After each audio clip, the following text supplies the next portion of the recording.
Assalomu alaykum aziz tinglovchilar. Bugun biz sizlar bilan issiqlik almashinuvi jarayonini tajribada kuzatamiz va issiqlik muvozanati qaror topishini va buning uchun yaratilgan issiqlik balansi tenglamasi bajarilishi yoki bajarilmasligini amalda o'rganamiz.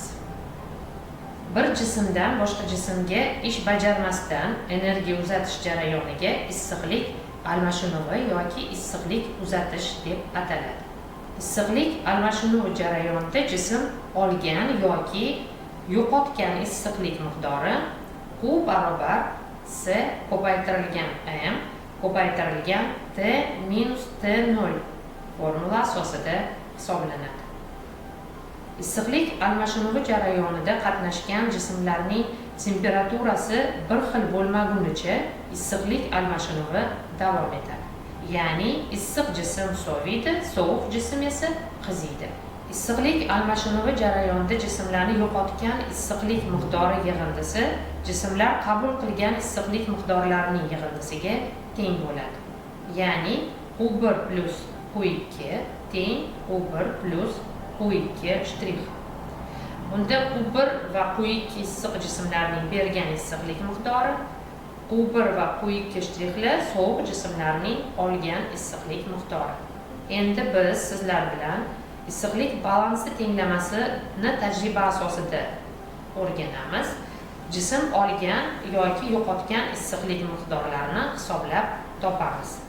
Tajriba uchun bizga kerak bo'ladi: sig'imi 100 ml atrofida bo'lgan ikkita yupqa plastik idish, termometrlar,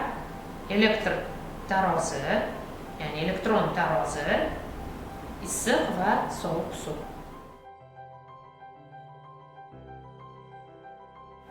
Tajribani boshlaymiz. Elektron tarozini yoqamiz va plastik idishlardan birini elektron tarozini ustiga qo'yamiz. Uni massasini aniqlaymiz. So'ng tara tugmachasini bosib, plastik idishga sovuq suv quyamiz.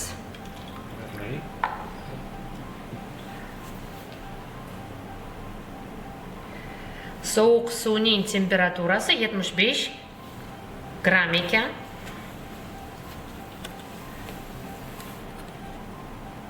Uni qopqog'ini yopib, endi plastik idishlarning ikkinchisini xuddi shunaqa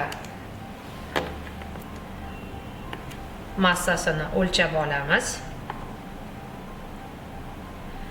Tara tugmachasini bosib, endi unga issiq suv quyamiz.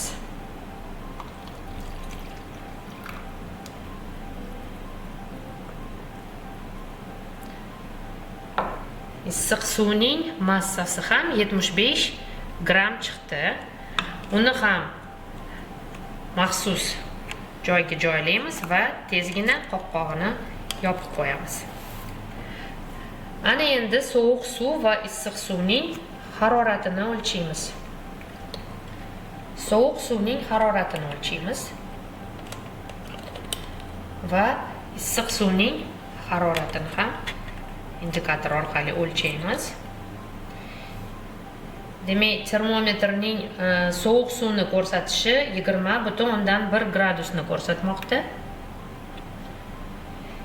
Issiq suv bizda 58 gradusni ko'rsatmoqda. Ana endi sovuq suvni olib issiq suv bilan aralashtiramiz va issiqlik muvozanati kelgunicha biroz kutib turamiz. Tezgina qopqog'ini yopamiz. Issiqlik muvozanati sodir bo'lishini kutamiz va yana termometr indikatorini aralashma ichiga tiqamiz va indikator bizda taxminan 39 gradusni ko'rsatayotganini yozib olamiz. Ana endi qiymatlarni issiqlik balansi tenglamasiga qo'yamiz. Issiq suvning olgan va sovuq suvning bergan issiqlik miqdorlarini matematik formulaga qo'yib hisoblashlar olib boramiz. Demak, issiqlik miqdori sovuq suv uchun olgan issiqlik miqdori 4200 joule taqsim kilogramm gradus ko'paytirilgan 0,75 kilogramm ko'paytirilgan qavs ichida 39 minus 20,1 gradus. Hisoblasak taxminan 5953,5 joule ga tengligini ko'rsatmoqda. Endi issiq suvni bergan issiqlik miqdorini hisoblaymiz. Ya'ni 4200 joule taqsim kilogramm gradus ko'paytirilgan 0,75 kilogramm ko'paytirilgan qavs ichida 58 minus 39 gradus va hisoblasak qiymati taxminan 5985 joule ekanligi kelib chiqdi. Demak, agar biz issiqlik miqdorlarini solishtirsak, sovuq suvning olgan issiqligi 5953,5 joule va issiq suvning bergan issiqligi 5985 joule taxminan bir-biriga yaqin. Demak, amaliy ravishda issiqlik miqdorlari taxminan bir-biriga tengligini ko'rsatmoqda.